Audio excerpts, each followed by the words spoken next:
नमस्कार दोस्तों, आप सुन रहे हैं वेटिंग फॉर अ वीज़ा की सच्ची कहानियां डॉक्टर भीमराव अंबेडकर के जीवन से।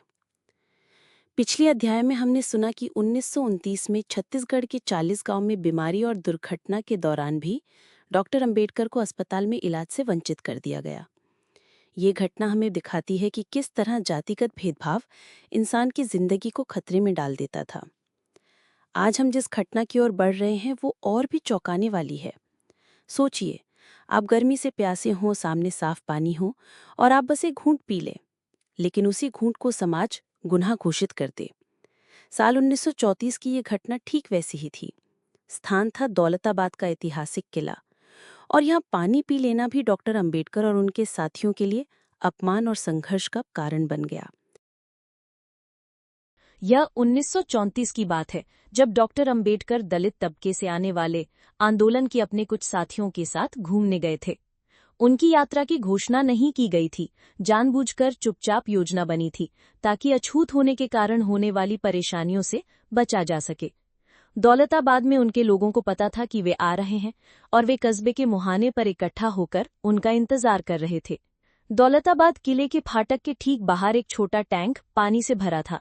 यात्रा के दौरान उनके चेहरे, शरीर और कपड़े धूल से भर गए थे और वे सब हाथ मुंह धोना चाहते थे।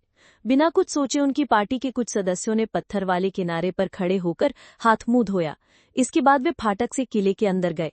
अंदर एक बूढ़ा मुस्लिम आदमी उनसे गुस्से में बोला, तुमने टैंक को दूषित कर दिया है।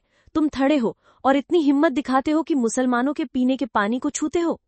जल्द ही कई जवान और बूढ़े मुसलमान भी उसमें शामिल हो गए और उन्हें गालियां देने लगे। उन्होंने बताया कि वे बाहर से आए हैं और स्थानीय नियम नहीं जानते। मुसलमानों ने अपना गुस्सा स्थानीय अछूत लोगों पर निकालना शुरू कर दिया, जो तब तक फाटक पर आ गए थे। यह पूरी तरह से डॉक्टर अंबेडकर और उनके साथियों की गलती थी, क्योंकि उन्होंने किसी से पूछा भी नहीं था। लेकिन मुसलमान उनकी बात सुनने को तैयार नहीं थे। वे उन्हें और स्थानीय अछूतों को इतनी खराब गालियां दे रहे थे कि वे बर्दाश्त नहीं कर पा रहे थे। दंगे जैसे हालात बन गए थे और हत्या भी हो सकती थी। डॉक्टर अंबेडकर ने धैर्य खो दिया और गुस्से में पूछा, क्या तुम्हारा धर्म तुम्हें यही सिखाता है? क्या तुम किसी अछूत को पानी लेने से रोक दोगे अगर वे मुसलमान बन जाए? इन सीधे सवालों से मुसलमानों पर कुछ असर हुआ और वे चुपचाप खड़े रहे। सुरक्षा सैनिक की ओर मुड़ते हुए डॉक्टर अंबेडकर ने फिर गुस्से में पूछा कि क्या वे किले में जा सकते हैं या नहीं। सुरक्षा सैनिक ने उनका नाम पूछा और एक कागज पर लिखकर दे दिया।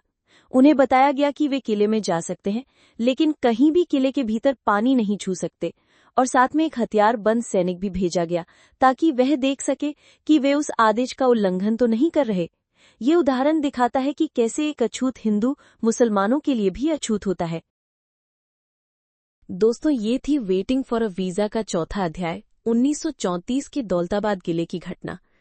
ये घटना हमें सोचने पे मजबूर करती है कि इंसान को जन्म से मिले बुनियादी अधिकार जैसे पानी, हवा और सम्मान भी कभी-कभी समाज की रूढ़ियों और भेदभाव की भेंट चढ़ जाते हैं। डॉक्टर अंबेडकर के जीवन की ये सच्ची कहानी सिर्फ उनका निजी दर्द नहीं है, बल्कि ये उस दौर के करोड़ों दलितों की सामूहिक पीड़ा का प्रतीक है।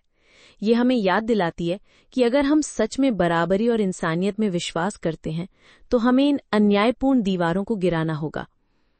अगले अध्याय में हम अंबेडकर जी के जीवन की एक और गहरी चोट और संघर्ष की झलक देखेंगे। तो सुनते रहिए वेटिंग फॉर अ वीजा की ये सच्ची कहानियां, क्योंकि ये कहानियां सिर्फ अतीत नहीं है, ये हमें भविष्य के लिए रास्ता दिखाती हैं।